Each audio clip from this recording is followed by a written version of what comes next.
then this new calling came from the Amazon rainforest and indigenous people, and it didn't make any sense to me at all.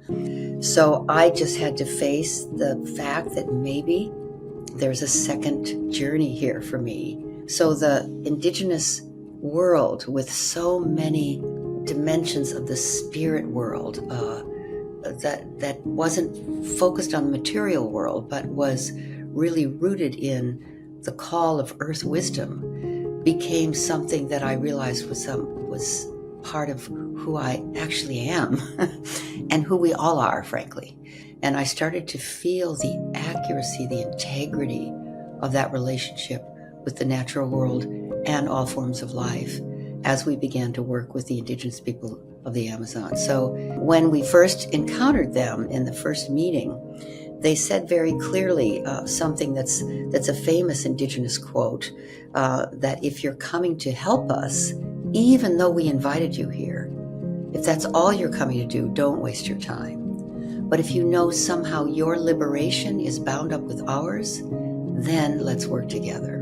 And they said, yes, we need your support to understand the modern world, to understand money, to understand the governance, but we also ask you to do something else. All of this will not be resolved until you go home and change the dream of the modern world.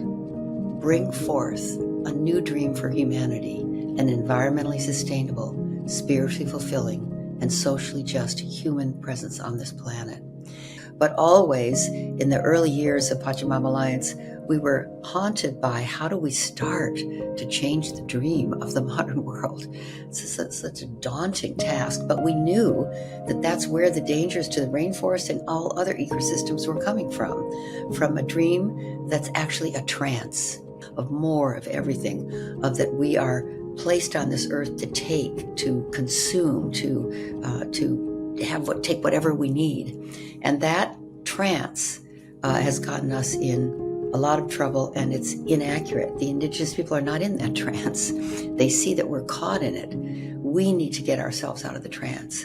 This thing called human supremacy, which we're naming because we realize that all the supremacies, white supremacy, male supremacy, all of these supremacies originate in this root called human supremacy, that we have dominance over everything, is such a arrogant misunderstanding of who we are. Every form of life, including our own, is here to contribute to the flourishing of all life.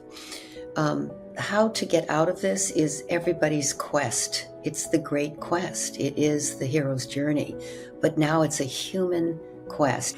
You know, many people are engaged in the way you are, the way I am, the way the people who play the game are, in turning it around and finding their way to a much more authentic life. You know, I don't have a formula, but at the Pachamama Alliance, what we're exploring is how to find ways to release us from this mindset of dominance and human supremacy and competition.